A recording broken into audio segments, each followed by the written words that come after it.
mengangkat poin yang ke-10 masih di bab tentang perbedaan pendapat, fikih ikhtilaf.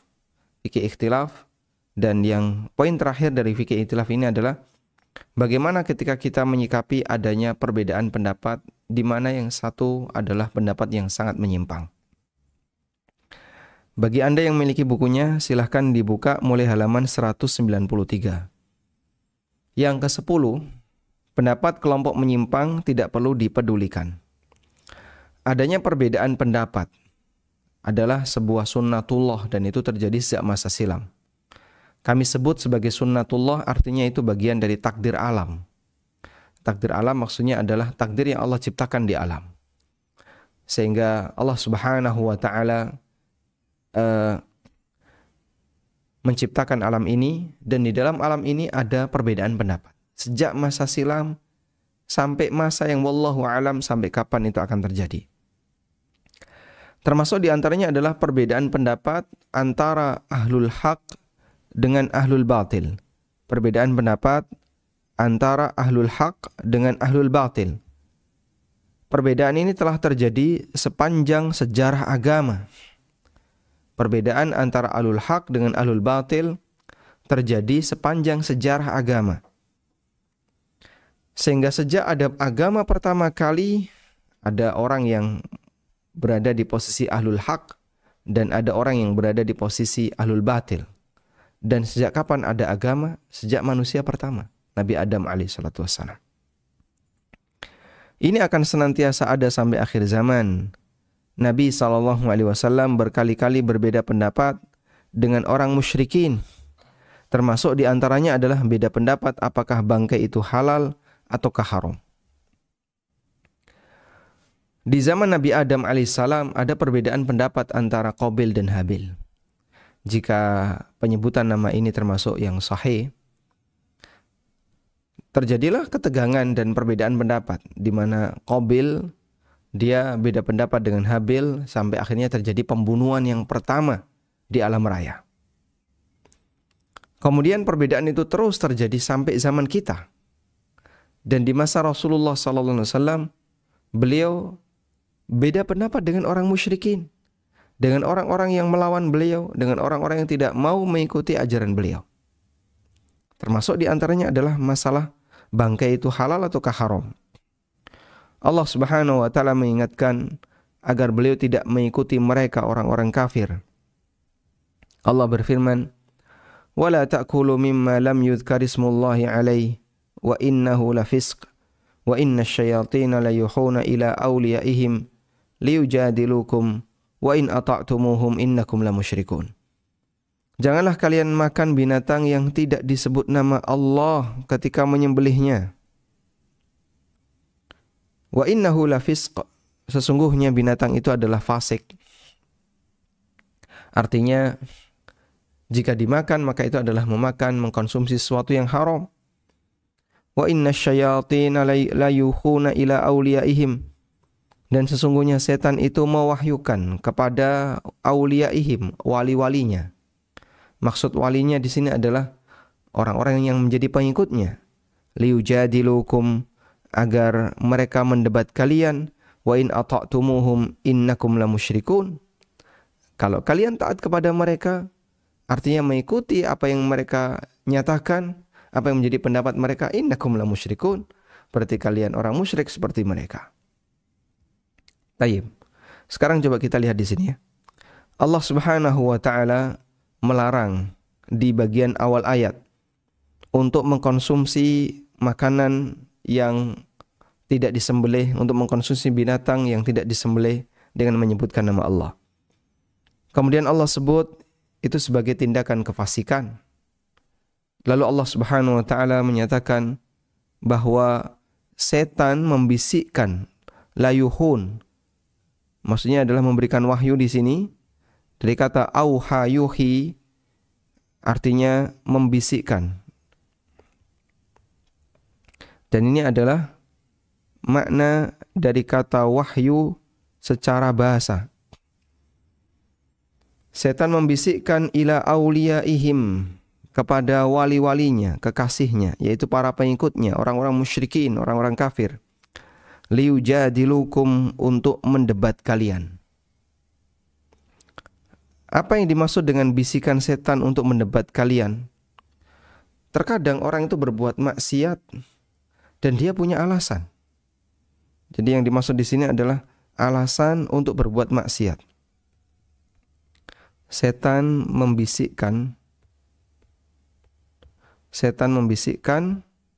artinya adalah setan memberikan alasan untuk berbuat maksiat. Sehingga orang akan bertahan dalam kemaksiatan disebabkan karena bisikan setan. Sekarang coba kita lihat bagaimana bentuk bisikan setan itu. Ini firman Allah Subhanahu wa taala ada di surat Al-An'am ayat 121. Kita buka Al-An'am 121.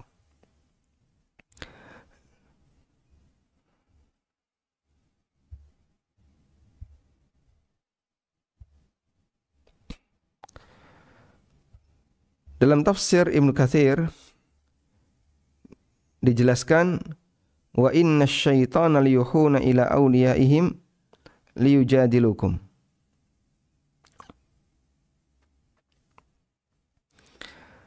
Wa qawluhu ta'ala, kata Al-Hafidz Ibnu Katsir mengenai firman Allah Ta'ala, wa inna syaitana layuhuna ila awliyaihim liyujadilukum, diriwayatkan oleh Abu Hatim dari Abu Bakar Ibn Ayyash, dari Abu Ishaq, qala rajulun li Ibni Umar. Ada orang yang bertanya kepada Ibnu Umar, innal mukhtara yaz'umu annahu yuha ilai. Qala sadaqa. Ada orang yang bertanya kepada Ibnu Umar. Orang yang bernama Mukhtar Al-Kadzab, nabi palsu ya. Dia merasa kalau dia dapat wahyu. Qala, maka jawab Ibnu Umar, betul, wahyu dari setan. Kemudian Ibnu Umar membaca, wa inna syaitana liyukhuna ila awliyaihim liyujadilukum. Karena termasuk salah satu di antara makna wahyu secara bahasa adalah bisikan. Dan mencakup baik bisikan dari sumber yang benar maupun bisikan dari sumber yang menyimpang.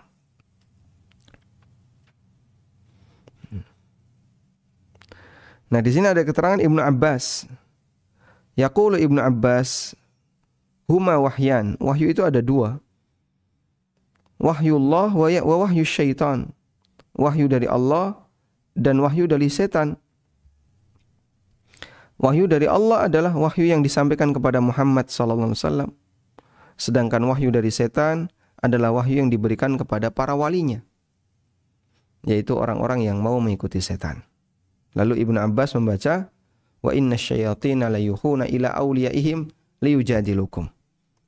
Sehingga wahyu setan di situ adalah alasan yang diberikan oleh setan agar manusia itu bertahan berbuat maksiat. Sampai pun nabi palsu dia dapat wahyu dari setan. Nabi palsu mendapatkan wahyu dari setan. Sehingga semuanya dapat wahyu, tapi yang satu berasal dari setan. Baik. Lalu apa yang dimaksud dengan wahyu yang diberikan oleh setan kepada orang-orang musyrikin itu? Dalam kaitannya dengan masalah halal haram makanan. Yang ini tadi ya. Jangan makan binatang yang tidak disebutkan nama Allah. Jangan makan binatang yang tidak disebutkan nama Allah. Lalu beliau sebut, setan mewahyukan kepada para walinya untuk mendebat kalian. Wahyu apa yang dibisikkan oleh setan itu? Nah, di sini ada keterangan. Wa qawluhu liyujadilukum, untuk mendebat kalian, disebutkan dalam hadis atau disebutkan dalam riwayat dari Sa'id bin Jubair. Qala, beliau bercerita, khasamat al-yahudu an-nabiyya sallallahu alaihi wasallam. Orang Yahudi mendebat Nabi sallallahu alaihi wasallam. Faqalu, lalu Yahudi ini mengatakan, na'kulu mimma qatalna wala na'kulu mimma qatalallah. Kita mengkonsumsi binatang yang kita sembelih. Kita makan binatang yang kita sembelih. Tapi kenapa kok kita tidak boleh makan binatang yang disembelih oleh Allah? Maksudnya bangkai. Kita yang nyembelih kita makan, tapi kalau Allah yang menyembelih kita tidak mau makan. Dan yang dimaksud binatang yang disembelih oleh Allah adalah bangkai. Karena manusia tidak terlibat dalam pembunuhannya. Tapi bangkai itu mati, mungkin karena sakit, mungkin karena kecelakaan, lalu mati. Dan itu dianggap yang menyembelih adalah Allah. Kita makan apa yang kita sembelih, tapi kenapa kita tidak makan apa yang disembelih oleh Allah? Fa'anzalallah, maka Allah Ta'ala turunkan firman-Nya, wala ta'kulu mimma lam yudhkar ismullahi alaihi. Jangan makan binatang yang tidak disebutkan nama Allah. Jadi kenapa kita tidak boleh makan bangkai? Karena di situ tidak disebutkan nama Allah saat kita menyembelihnya. Karena di situ tidak disebutkan nama Allah saat kita menyembelihnya. Sedangkan aturan Allah adalah yang boleh dimakan adalah ketika orang menyembelih dia menyebutkan nama Allah. Ya, kau mau apa memang? Kalau memang aturannya seperti itu. Allah tidak mengizinkan kaum muslimin untuk mengkonsumsi makanan kecuali untuk mengkonsumsi binatang kecuali disembelih dengan menyebut nama Allah. Dan disebutkan dalam keterangan yang lain dari Ibnu Abbas radhiyallahu anhuma, Ja'at al-Yahudu ilan Nabi SAW. Datang orang Yahudi kepada Nabi SAW. Faqalu, lalu mereka mengatakan, na'kulu mimma qatalna wala na'kulu mimma qatalallah. Kita boleh makan apa yang kita bunuh, apa yang kita sembelih, tapi kenapa kita tidak boleh makan binatang yang disembelih oleh Allah? Fa'anzalallah, kemudian Allah turunkan ayat ini. Baik, dari sini kita bisa mengambil kesimpulan bahwa bentuk bisikan setan untuk mempertahankan orang dalam berbuat maksiat dalam urusan makanan adalah dia dikasih bisikan, alasan biar dia bertahan dalam posisi itu. Misalnya dia dikasih bisikan, bangkai itu kan disembelih oleh Allah, kenapa nggak dimakan? Ada orang yang dia minum khamr, alasannya apa? Karena khamr ini bisa membuat orang jadi semakin kuat. Makin kuat fisiknya atau menghangatkan badan dan semacamnya. Sehingga kalau di daerah dingin boleh minum khamr. Kalimat-kalimat ini keluar dari siapa? Itu adalah wahyu setan untuk mempertahankan agar dia bertahan dalam maksiat. Termasuk misalnya dalam urusan makanan yang lain, orang bertahan rokok itu Masya Allah ya.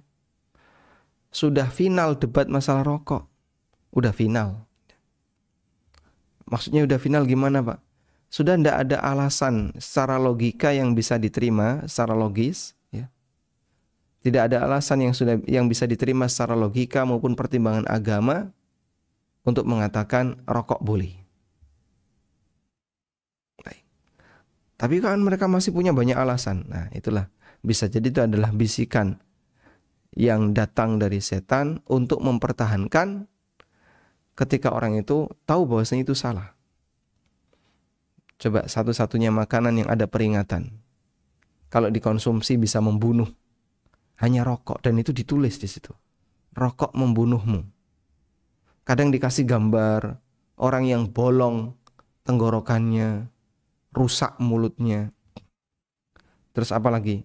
Dan aneka gambar yang lain, parunya rusak. Tapi kenapa dia masih mengkonsumsinya? Itu contoh, dia bertahan bisa jadi karena bisikan setan. Maka jamaah dimulakan Allah, kita perlu menyadari, semua perbuatan maksiat pasti dia punya alasan. Dan alasan untuk mempertahankan maksiat itu adalah alasan yang datang dari setan. Sehingga masuk dalam kategori bisikan setan. Kemudian kita lanjutkan. Allah juga mengingatkan tentang aturan untuk ahli kitab agar umat Islam tidak mengikuti kebiasaan buruk mereka. Allah berfirman, "Qul ya ahlal kitab la taghlu fi dinikum ghairal haqqi." Wahai ahli kitab, janganlah kalian bersikap gulu dalam agama kalian. Gulu dalam agama gimana? Gulu dalam masalah agama adalah pastornya pendetanya dijadikan Tuhan, gulu dalam masalah agama. Atau misalnya Nabi dijadikan sebagai anak Tuhan, gulu dalam masalah agama. Bahkan waliyadzubillah sampai menghina Tuhan dalam rangka untuk membela makhluk. Itu gulu dalam masalah agama. Ghairal haqqi, yang itu tidak dibenarkan. Wala tattabi'u ahwa'a qaumin, dan janganlah kamu mengikuti hawa nafsu orang yang sesat, qad dhallu min qabl, yang mereka sesat sebelumnya. Nah, ini peringatan bagi orang mukmin. Jangan kalian ikuti orang yang menganut hawa nafsu dalam kesesatan mereka, wa adallu katsiran, dan banyak menyesatkan orang lain, wa dallu an sawa'is sabil, dan mereka telah menyesatkan dan mereka telah tersesat dari jalan yang lurus. Sehingga ahli kitab yang punya penyimpangan itu, kaum muslimin diperingatkan oleh Allah, jangan tiru mereka. Artinya, nah kesimpulan di sini ya, jika pendapat itu sudah jelas menyimpang, siapapun terlarang untuk mengikutinya. Jika pendapat itu jelas menyimpang, siapapun terlarang untuk mengikutinya. Bahkan Islam mengajarkan prinsip, jangan sengaja menciptakan perbedaan dengan mereka, sebagaimana prinsip larangan tasyabbuh, yaitu meniru kebiasaan non-muslim. Ya. Islam mengajarkan prinsip agar kita beda dengan mereka. Ini mungkin yang lebih tepat, bukan kalimatnya jangan ya. Jadi Islam mengajarkan prinsip untuk sengaja beda dengan mereka, yaitu orang-orang kafir, sebagaimana prinsip larangan tasyabbuh, meniru kebiasaan dan tradisi non-muslim. Demikian pula sikap kita terhadap orang yang punya penyimpangan, kelompok-kelompok menyimpang seperti Syiah, Khawarij, Mu'tazilah, Ahlul Kalam, dan semisalnya. Ahlul Kalam di sini adalah Maturidiyah, kemudian Kullabiyah, dan yang semisalnya. Tidak ada ruang untuk menerima pendapat mereka yang berbeda dengan Ahlu Sunnah, karena sudah jelas menyimpang. Kalau jelas menyimpang seperti itu, apa yang bisa dipertahankan? Nggak ada ruang untuk menjadikan mereka sebagai orang yang bisa diterima pendapatnya. Baik, semoga bisa dipahami ya. Artinya begini, tidak semua perbedaan pendapat layak untuk dihargai. Tidak semua beda pendapat layak untuk dihargai. Karena pendapat yang jelas menyimpang, yang jelas sesat, seperti orang musyrikin, atau orang mengatakan Allah punya anak, atau orang mengatakan ada titisan dewa, dan seterusnya. Maka ini pendapat yang jelas menyimpang, ya tidak perlu dihargai. Sehingga kita sebut, ya ini bukan ikhtilaf kayak gini. Terjadi perbedaan pendapat, apakah Nabi Isa itu manusia biasa atau anak Tuhan? Kalimat seperti itu keliru. Karena di sini bukan perbedaan pendapat. Yang satu itu jelas menyimpang dan tidak perlu untuk dipedulikan. Wallahu a'lam. Taib. Apalagi kalau ada pendapat yang sifatnya waton suloyo. Waton suloyo itu asal tampil beda. Ya, terlepas dari apakah orang itu berada di posisi yang benar atau salah, tidak penting bagi dia. Tapi orang itu waton suloyo. Yang penting tampil beda. Model seperti ini hukumnya tidak diperbolehkan karena beda pendapat yang jelas satunya menyimpang, maka tidak perlu dihidaukan. Nah, kemudian di bagian akhir kami sebutkan kesimpulan ya berkaitan dengan prinsip ketika beda pendapat. Berdasarkan semua pemaparan di atas dari mulai poin 1 sampai ke 10, kita bisa menyimpulkan beberapa prinsip yang perlu ditanamkan ketika terjadi perbedaan pendapat. Yang pertama, khilaf bukanlah dalil. Perbedaan pendapat bukan dalil. yang membolehkan pendapat yang menyimpang. Kalau sudah menyimpang ya harus dikembalikan kepada yang benar. Kemudian yang kedua, khilaf tidak perlu diperluas. Maksudnya jangan membuat pendapat yang baru. Kalau ternyata ulama beda jadi 3 pendapat, jangan membuat pendapat yang keempat. Tapi kalau ulama ada beda pendapat, 3 misalnya, maka kita berusaha untuk mencari tahu mana dari 3 ini yang paling mendekati kebenaran. Kalau ini dilakukan, berarti kita beristihad ya. Kita berusaha untuk sebisa mungkin mencari mana pendapat yang lebih mendekati kebenaran. Artinya jangan membuat pendapat yang keempat atau kelima, karena ini justru akan semakin memperluas khilaf.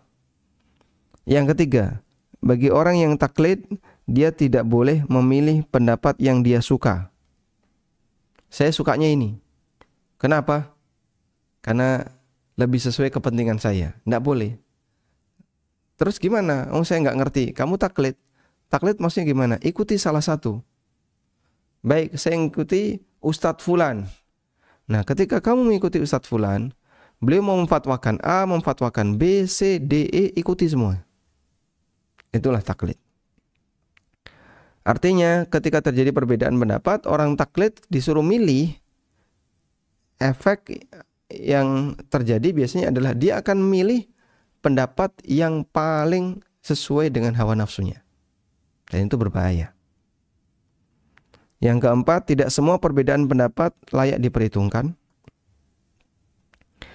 Yang kelima, pendapat yang menyimpang dari dalil yang tegas wajib tidak dihiraukan.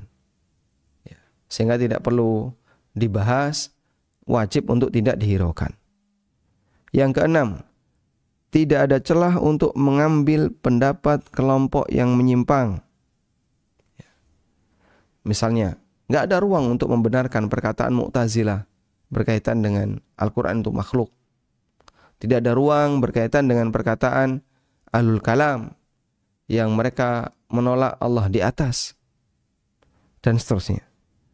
Kemudian yang nomor 7, dianjurkan untuk keluar dari khilaf.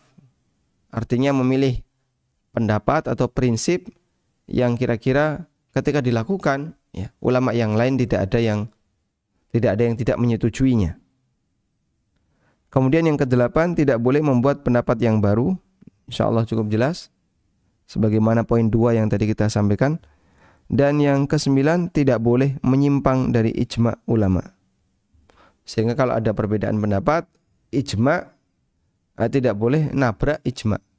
Apabila sudah jadi ijma, maka tidak boleh menyimpang darinya. Wallahu alam. Kita sudah menyelesaikan fikih ikhtilaf. Walhamdulillahirabbil alamin. Dan berikutnya yang akan kita bahas adalah tentang masalah berijtihad. Bagaimana pengantar dan muqaddimah yang harus kita ketahui berkaitan dengan masalah ijtihad. Di sini yang akan saya sajikan lebih kepada mengajak pemahaman orang awam. Ijtihad itu apa sih? Pengantar untuk memahami ijtihad itu apa saja? Meskipun maksud kita adalah bukan untuk mengajak masyarakat awam jadi mujtahid, karena mungkin itu terlalu berat dan forumnya bukan forum seperti ini, karena dia harus belajar bahasa Arab dan seterusnya. Namun maksud dari bab ini adalah memberitahu kepada masyarakat bagaimana sih beratnya ulama yang berijtihad, lalu bagaimana hasil dari ijtihad. Insyaallah akan kita bahas di pertemuan berikutnya. Demikian yang bisa kita sampaikan, semoga bermanfaat. Wassallallahu ala nabiyyina Muhammadin wa ala alihi wa sahbihi wasallam. Dengan semakin berkembangnya dakwah yang disampaikan melalui ANB Channel yang diisi oleh Ustadz Aminur Bait, Ustadz Wira Mandiri, Ustadz Ristian Ragil, Ustadz Amir As-Soronji, Ustadz Musa Jundana, Ustadz Muhammad Abu Rifai, dan para asatidzah Jogja lainnya, serta untuk meningkatkan pelayanan kepada kaum muslimin melalui Yayasan Amal Abadi Indonesia yang mengelola lembaga Indonesia Bersih Riba, tim perawat jenazah Al-Baqi, konsultasi zakat dan waris. Insya Allah akan dibangun kantor dan studio ANB Channel yang representatif serta kantor Yayasan Amal Abadi Indonesia. Mari dukung dengan menginfakkan sebagian harta kita melalui Bank Syariah Indonesia atas nama Yayasan Amal Abadi Indonesia dengan nomor rekening 7441998877. Jazakumullah khairan wa barakallahu fikum.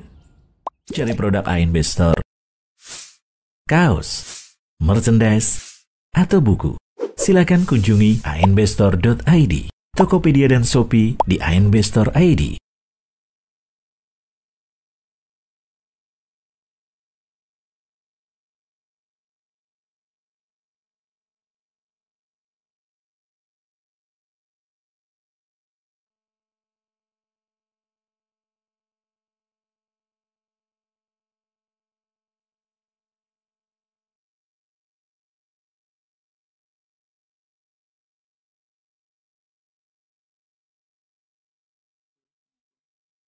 Baik, selanjutnya kami persilahkan bagi Anda yang mau bergabung.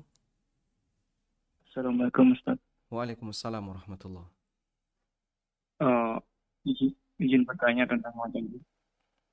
Tentang apa, Pak? Apa suara saya jelas? Suara Bapak agak putus-putus. Oke, sebentar Pak. Sekarang gimana Ustaz? Baik, silakan Pak, dicoba dulu. Gini Ustaz, mengalami perbedaan di lingkungan saya masih banyak yang mengadakan seperti tahlilan kematian seperti itu. Nah, ketika saya diundang,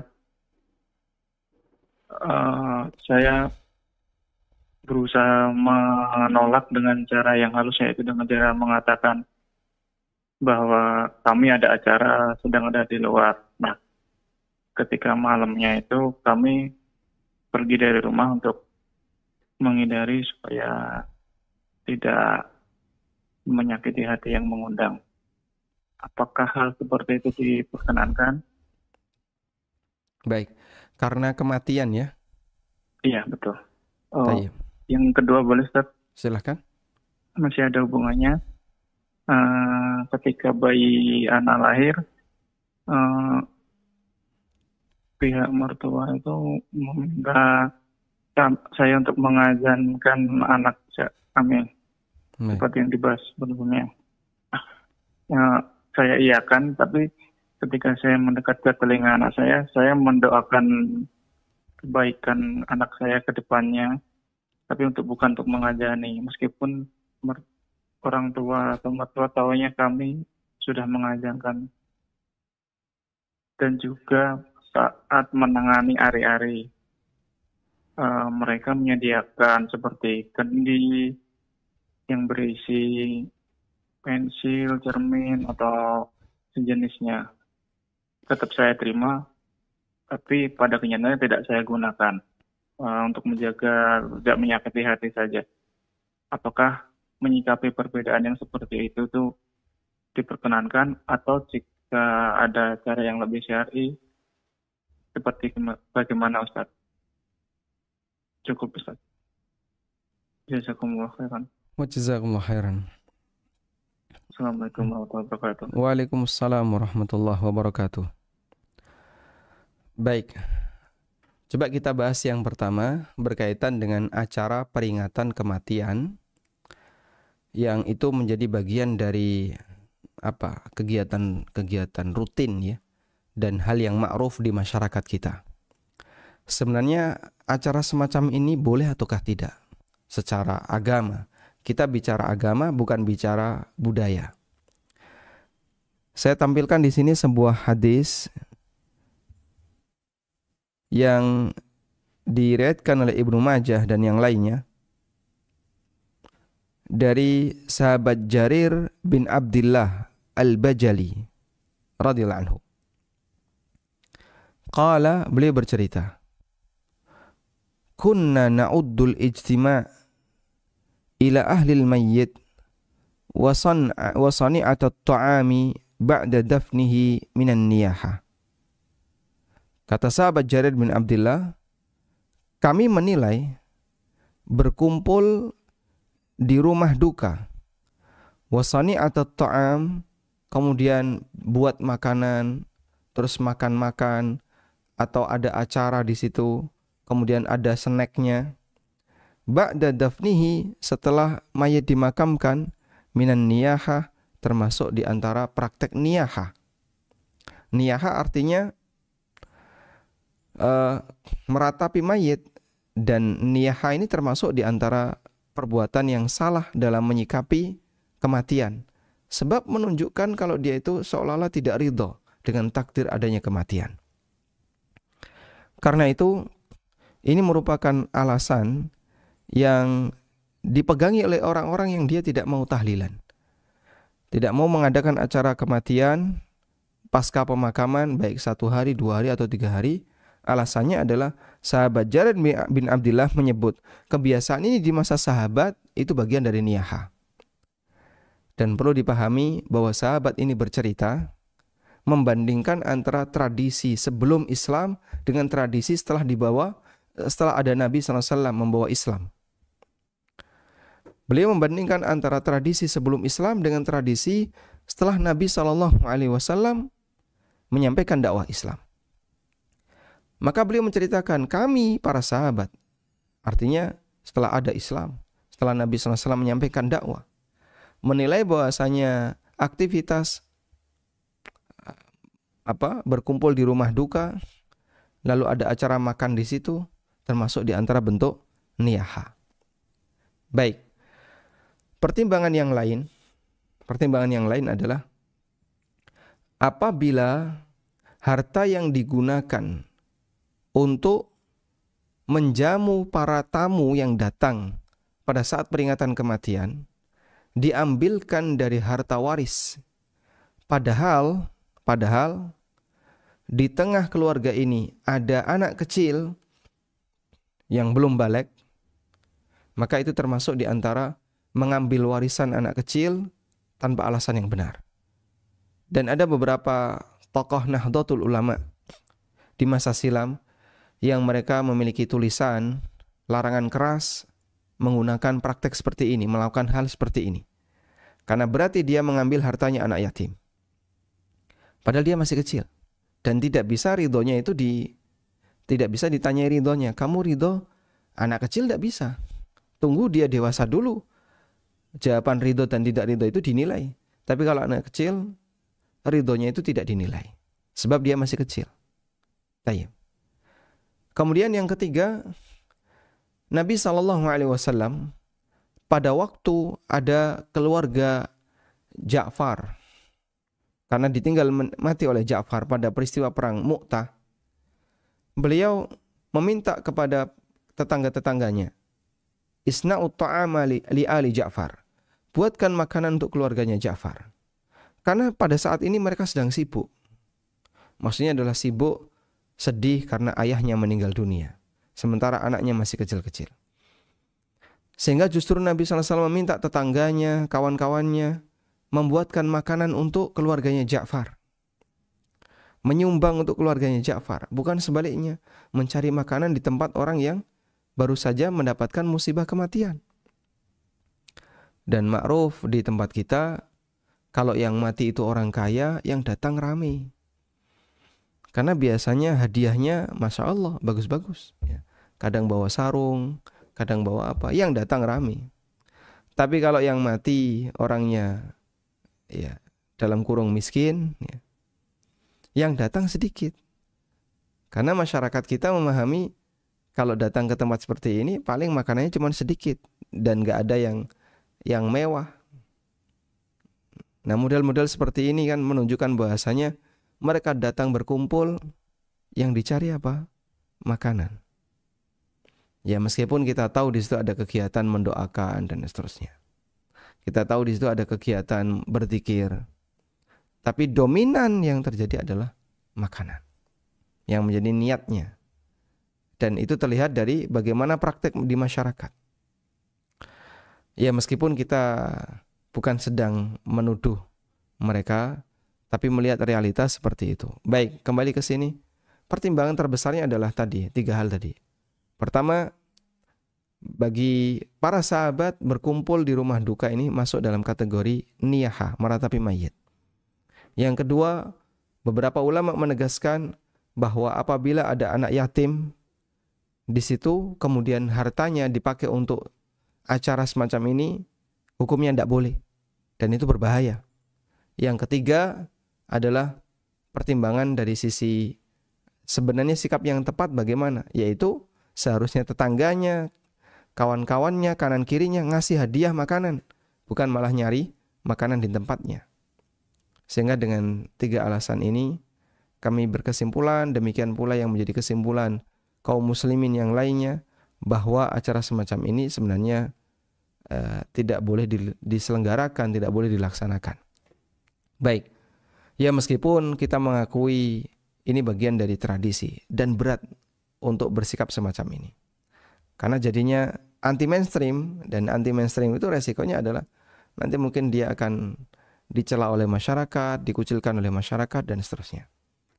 Tapi kebenaran tetap akan kita sampaikan, ya, meskipun bisa jadi itu bertentangan dengan apa yang menjadi mainstream di masyarakat. Kemudian, bagaimana kalau kita diundang? Ya, sebenarnya tidak diperkenankan untuk datang. Karena acara ini adalah acara yang kata sahabat Jarir bin Abdullah itu termasuk acara niyaha, dan niyaha itu acara yang tidak diperbolehkan. Taib. Selanjutnya, apa yang harus kita lakukan ketika kita nggak hadir di undangan itu? Anda silakan hadir di kesempatan yang lain. Sehingga misalnya Anda hadir di selain waktu itu. Pagi hari Anda hadir atau siang hari Anda hadir. Jadi tetap hadir menemani keluarga jenazah, menghibur keluarga jenazah, tapi tidak hadir dalam acara tadi. Insya Allah dengan cara ini semoga lebih sopan dan Anda bisa beralasan ada acara dan seterusnya, insya Allah tidak masalah. Wallahu a'lam. Kemudian yang kedua berkaitan dengan mengadzani bayi, berkaitan dengan mengadzani bayi. Adzan di telinga bayi yang baru saja dilahirkan ini diperbolehkan.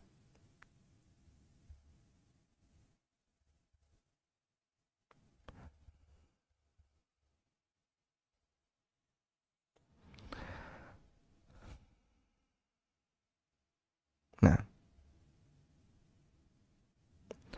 berkaitan dengan adzan di telinga bayi, memang ulama beda pendapat. Kembali kepada masalah hadisnya, apakah hadisnya itu hasan ataukah tidak. Ibnu Qudamah menyebutkan dalam kitabnya Al-Mughni, faslun. Qala ba'du ahli ilmi, sebagian ulama menyebutkan, yustahabbu lil walid ayyu'adzina fi udhuni al-maulud fi udhuni ibnihi hina yulad.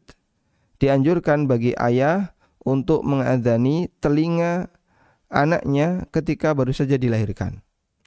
Berdasarkan hadis yang diriwayatkan oleh Abdullah bin Rafi' dari ibunya, bahwa Nabi SAW mengadzani di telinga Hasan ketika baru saja dilahirkan oleh Fatimah. Dan dari Umar bin Abdul Aziz, annahu kana idza wulida lahu mauludun akhadahu fi khirqatin fa'adzana fi udhunihi al-yumna. Umar bin Abdul Aziz diriwayatkan dari beliau, apa beliau baru saja punya anak, maka beliau akhadahu fi khirqah, beliau gendong bayi itu di selimutnya, lalu diadzani di telinga kanan. Wa aqama fil yusra, kemudian qomat di telinga kiri, wa sammahu, dan kemudian diberi nama. Wa ruwina anna rajulan qala li rajulin indal Hasan yuhanni'uka bibnin lahu liyuhanni'uka al-faris. Ada orang yang mengatakan kepada Hasan, ya, aku memberikan kabar gembira dengan adanya anak yang baru saja dilahirkan. Faqala al-Hasan, wa ma yudrika annahu farisun huwa au hammar? Qala kaifa taqul? Qala qul burika fil mauhub wa syakarta al-wahib wa balagha ashuddah wa ruziqta birrah. Jadi orang ini memberikan kabar gembira kepada Hasan, memberikan informasi kepada Hasan. Alhamdulillah saya baru saja punya anak. Insya Allah akan jadi seorang penunggang kuda. Lalu Hasan berkata, dari mana kamu tahu kalau nanti dia jadi penunggang kuda? Ya bisa jadi penunggang keledai. Faqala, kemudian Hasan mengatakan, yang betul ucapkan burika fil mauhub wa syakartal wahib. Artinya didoakan. Sehingga riwayat ini menunjukkan bahwasanya kalau ada bayi laki-laki, kalau ada bayi yang baru lahir, maka kita doakan dengan keberkahan. Dan riwayat ini dinilai hasan oleh Ibnul Qayyim dalam kitabnya Tuhfatul Maudud, meskipun dinilai dhaif oleh sebagian ulama yang lain. Cuman dominan teman-teman yang belajar sunnah memahami dhaif, meskipun sebagian mengakui bahwasanya hadis ini adalah hadis yang hasan. Sehingga masalah adzan bayi ini ulama beda pendapat. Kalaupun Anda tetap adzan, insya Allah tidak sampai pada melakukan perbuatan yang jelas salah. Wallahu alam. Nah, sementara untuk masalah tadi ya, kendi, kasih gunting, kasih apalagi misalnya jarum, kasih cermin dan seterusnya, lalu mau digunakan untuk ngubur ari-ari, maka kami sarankan sebelum Anda diberi benda-benda itu, segeralah ari-ari itu dikubur di tempat manapun yang kira-kira aman. Nah, kalau sudah dikubur dah selesai. Sehingga orang tua tanya, gimana? Sudah dikubur? Selesai. Karena tidak ada penanganan khusus untuk ari-ari. Sebagaimana ketika ada anggota badan kita yang itu harus dibuang. Waliyadzubillah, misalnya ada orang yang diamputasi atau biasanya ini ya, operasi usus buntu. Nah, kemudian kan ada tuh satu ampul, ini Pak, bekas usus buntunya sudah diambil. Nah, ini mau diapain? Dikeringkan? Atau ditaruh di botol kemudian dicampur dengan aneka bumbu-bumbu? Baru kemudian ditanam atau bagaimana? Ya, cukup langsung ditanam aja. Yang penting tidak mengganggu orang lain.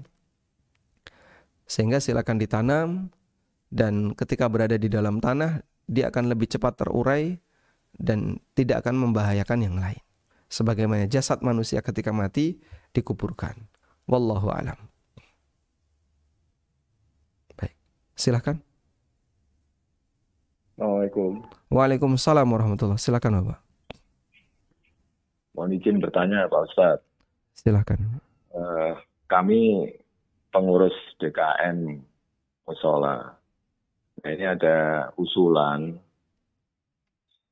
kalau diadakan tabungan untuk korban sapi limusin. Nah, menurut pandangan Pak Ustadz secara syar'inya kira-kira alasan yang tepat untuk setuju dan enggaknya apa Pak ya? Masya Allah. Gitu Pak Ustadz. Barakallahu fiik. Syukran jazakallahu. Wa jazakumullahu khairan.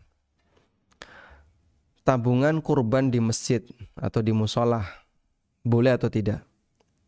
Pertama begini, bahwa berkurban itu hukum minimal adalah sunnah muakkad. Hukum minimal sunnah muakkad. Meskipun ulama beda pendapat. Ada yang mengatakan wajib dan ada yang mengatakan sunnah muakkad. Sehingga yang paling bawah sunnah muakkad. Sunnah muakkad artinya dia ditekankan. Sehingga kalau bisa setiap muslim melakukannya. Yang kedua, kurban itu amal keluarga. Sebagaimana keterangan Jabir bin Abdullah radhiyallahu anhu atau keterangan Abu Ayyub Al-Ansari radhiyallahu anhu. Beliau mengatakan, "Kana ar-rajulu fi ahdi Nabi sallallahu alaihi wasallam yudhhi bisyat fayakulu wa yut'imun." Dulu seorang sahabat di zaman Nabi sallallahu alaihi wasallam, mereka menyembelih dengan seekor kambing. Lalu mereka makan atas nama dirinya dan keluarganya, lalu mereka makan dan mereka berikan kepada orang lain. Sehingga kurban itu adalah amalan keluarga. Kepala rumah tangga, dia membeli kambing lalu disembelih atas nama dirinya dan seluruh anggota keluarganya. Sebagaimana kebiasaan para sahabat. Maka kurban itu satu kakak satu kurban. Nah, yang ketiga, kurban itu amalan tahunan. Sebagaimana salat Idul Adha adalah amalan tahunan, maka kurban juga amalan tahunan. Fasholli li rabbika wanhar, kerjakanlah salat untuk Rabbmu, wanhar, dan sembelihlah kurban. Jika kita diperintahkan untuk salat Idul Adha, maka yang itu dilakukan setiap tahun, maka kurban juga dilakukan setiap tahun. Kemudian yang keempat, bagi mereka yang mampu hendaknya tidak meninggalkan kurban. Ukuran kemampuan berapa? Kira-kira kalau dia menyisihkan dananya untuk berkurban, tidak mengganggu cash flow di rumahnya, nggak ganggu dapurnya, nggak ganggu nafkah anak istrinya, sehingga ketika itu disisihkan tidak mengganggu apapun yang ada di rumah tangganya. Insya Allah orang seperti ini berarti terhitung mampu. Baik. Nah, untuk mencapai titik kemampuan itu, bolehkah manusia menabung? Jawabannya boleh. Bahkan dianjurkan dalam rangka untuk at-tahayyu, persiapan untuk melakukan ketaatan kepada Allah yang butuh modal. Seperti kita nabung untuk haji, nabung untuk umroh, maka juga boleh nabung untuk kurban. Baik. Nah, sekarang masalahnya adalah di pengaturan keuangan. Ini perlu ada manajemen yang baik agar tidak ada sisi kedzaliman, bisa terlaksana dengan maksimal dan seterusnya. Mungkin bisa kami sarankan kerjasama dengan lembaga keuangan syariah. Lalu setiap ada jamaah yang nabung, maka langsung ada buku tabungan ya yang dia punya, sehingga dia bisa ngecek berapa yang sudah dia tabung. Kalau tahu perkembangan semacam ini, kan dia bisa menyesuaikan antara ngegas atau pelan. Ngegas berarti nabungnya banyak, biar nanti sesuai target, atau pelan. Dan seperti ini kembali kepada kesepakatan antara dia dengan antara jamaah dengan yang ngelola tabungan, agar nanti bisa berkorban. Insya Allah kalau seperti ini dilakukan, semoga menjadi bentuk ta'awun 'alal birri wat taqwa, kerjasama dalam kebaikan. Karena Anda membuka pintu bagi kaum muslimin yang mungkin masih keberatan untuk keluar duit gede dalam rangka berkorban, akhirnya dicicil dengan cara ditabung. Wallahu a'lam. Baik, silakan.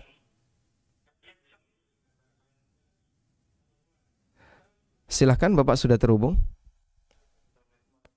Waalaikumsalam warahmatullahi wabarakatuh. Bisa di mute televisinya dan Bapak fokus dengan suara di HP. Gini, Ustaz, melanjutkan tadi yang masalah tahlilan. Yang bagaimana apa? hukum sembelihan tentang tahlilan peringatan kematian? Oke, kemudian bagaimana sikap kita tentang pendapat bahwasanya tahlilan itu adalah budaya. Jadi kita harus mendukung tradisi. Kita kemudian, harus mendukung tradisi. Itu tradisi. Jadi kalau nggak kita ikut tahlilan, itu kan hilang budayanya. Kita menyikapi sikap kepada orang-orang yang mengikuti tradisi tahlilan demikian. Kemudian tentang rokok tadi, tentang bahwasanya kan rokok itu kan pemerintah memang memperingatnya itu ada larangan peringatan membunuh. Tapi kenapa pemerintah membuat juga katanya gitu, alasan dalil mereka. Jadi kita bagaimana menyikapinya, Ustaz? Masya Allah. Oke, demikian saja, Ustaz. Assalamualaikum warahmatullahi wabarakatuh. Waalaikumsalam warahmatullahi wabarakatuh. Baik. Apabila kita sepakat bahwasanya tahlilan itu tradisi, ya. Apabila kita sepakat itu bagian dari tradisi, artinya tidak ada sangkut pautnya dengan agama. Karena alasan yang kami berikan tadi adalah untuk jawaban bagi mereka yang meyakini tahlilan itu amalan yang tidak boleh ditinggalkan karena alasan agama. Sehingga banyak di masyarakat kita itu ketakutan kalau tidak diselenggarakan tahlilan. Sampai kan ada istilah seperti ini ya. Kamu kalau ngikuti ustadz itu, ngikuti kajian ini, nanti kamu kalau mati nggak ditahlili. Itu takut dia. Dia lebih takut ketika mati nggak ditahlili daripada ketika mati nggak disolati. Jadi saya menyaksikan sendiri ya, bagaimana ada jenazah di sebuah kampung yang sholat cuma 5 orang. Kadang kurang dari 5 orang. Pak Mutin, wakil mudin, keluarganya. Dan orang yang sadar, paling cuma 1-2. Ditolak cuma kurang lebih 5 orang. Saya pernah hadir di sebuah keberangkatan jenazah ya. Yang layat itu banyak. Karena jenazah ini meninggal dalam posisi masih muda. Terus meninggalnya karena melahirkan. Ibu-ibu ya. Dan bayinya hidup, ibunya meninggal. Yang layat itu banyak. Karena biasanya kan gini ya. Jumlah pelayat itu terkadang dipengaruhi oleh kondisi orang yang mati. Kalau yang mati itu meninggalkan keluarga yang masih kecil-kecil, kemudian meninggalnya masih muda, kemudian dia mengalami kecelakaan atau apa, itu yang layat banyak. Tapi kalau orang yang meninggal itu umurnya berapa? 97 tahun. Ya memang sudah waktunya ya. Akhirnya ketika yang datang untuk layat sedikit. Ya itu berdasarkan kebiasaan yang ada di masyarakat. Baik, saya kembali ke tadi. Yang layat ke orang ini banyak. Ini kejadiannya di Klaten ya.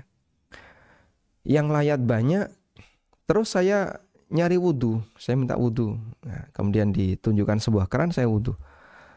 Kanan kiri saya ajak, ayo Pak sholat. Gak ada yang mau. Najis mas, najis. Alasannya najis. Kotor, najis. Alasannya cuma itu. Ya saya tidak tahu apakah betul itu najis atau kotor, tidak tahu. Karena waktu itu saya cuma diajak. Saya ikut. Kemudian yang ngajak saya aja dia nggak sholat. Nggak sholat jenazah. Sebanyak itu tidak ada yang sholat jenazah. Kecuali cuma 5 orang. 5 atau 6 orang itu. Hanya Pak Mudin atau siapa. Dan beberapa orang di antara keluarganya.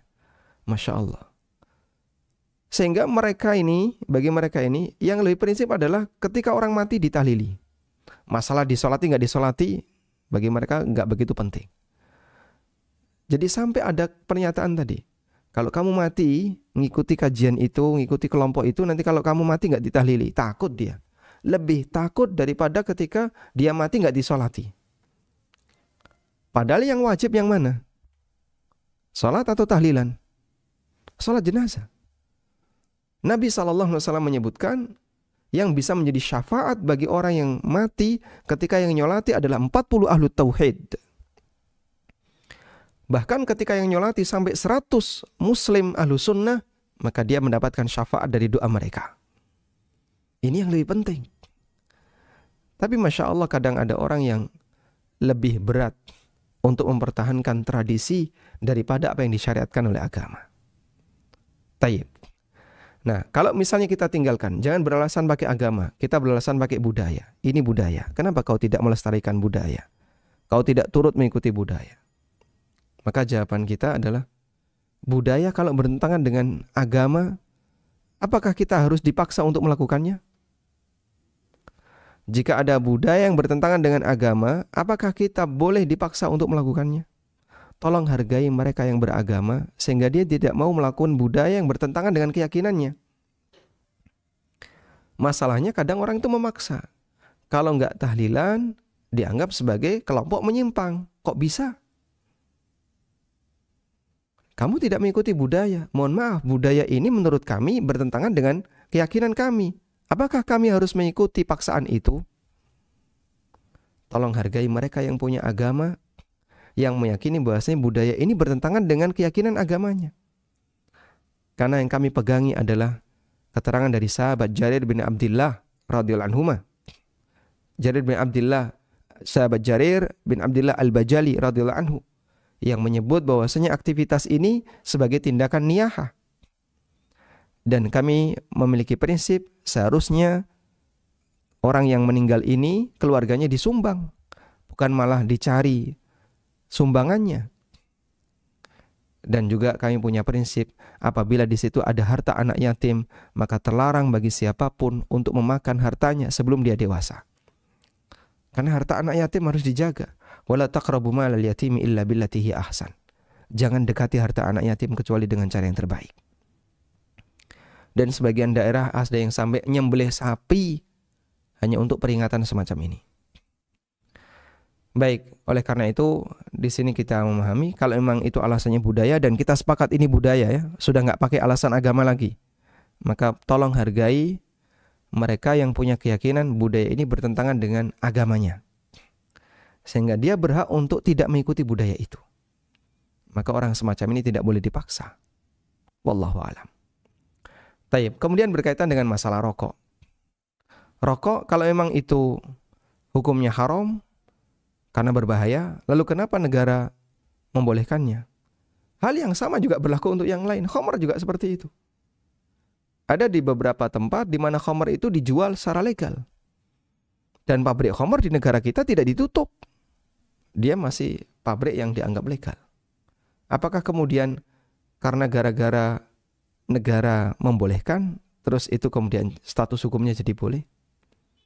Di beberapa titik tertentu, praktek prostitusi dilegalkan. Baik, maka standarnya bukan masalah negara membolehkan dan tidak. Kita berbicara dari sisi panduan halal haram. Dan panduan halal haram, anggaplah misalnya riba. Riba yang ada di perbankan ribawi di negara kita legal. Apakah kemudian riba jadi boleh? Maka mohon dibedakan antara bagian A dan bagian B. Sehingga kita ketika berbicara masalah pertimbangan halal haram, kita menyampaikan bahasanya ketika ada alasan yang sangat lemah dalam masalah ini, yang tidak bisa mengimbangi alasan yang demikian kuat, maka pendapat yang menyimpang seharusnya tidak kita gunakan. Wallahu ta'ala alam. Mungkin demikian yang bisa kita sampaikan, dan saya yakin dari apa yang saya sampaikan ini barangkali ada banyak di antara pemirsa yang tidak sepakat dan seterusnya. Tapi bagi kami, bahasanya kebenaran yang kita miliki boleh untuk diutarakan tanpa harus ada pemaksaan. Masalah ada orang yang setuju dan tidak setuju, itu urusan pribadi masing-masing. Sehingga saya punya pendapat, Anda punya pendapat, saya berhak untuk mengutarakan pendapat saya, sebagaimana Anda berhak untuk mengutarakan pendapat Anda. Dan masing-masing kita dalam memilih pendapat, nantinya akan dipertanggungjawabkan di akhirat. Sehingga kita masing-masing akan mempertanggungjawabkan itu di hadapan Allah Subhanahu wa Ta'ala. Demikian yang bisa kita sampaikan. Wassallallahu ala nabiyyina Muhammadin wa ala alihi wa sahbihi wasallam. Wa akhiru da'wana anilhamdulillahi rabbil alamin. Subhanakallahumma wa bihamdika asyhadu an la ilaha illa anta astaghfiruka wa atubu ilaik. Wassalamualaikum warahmatullahi wabarakatuh.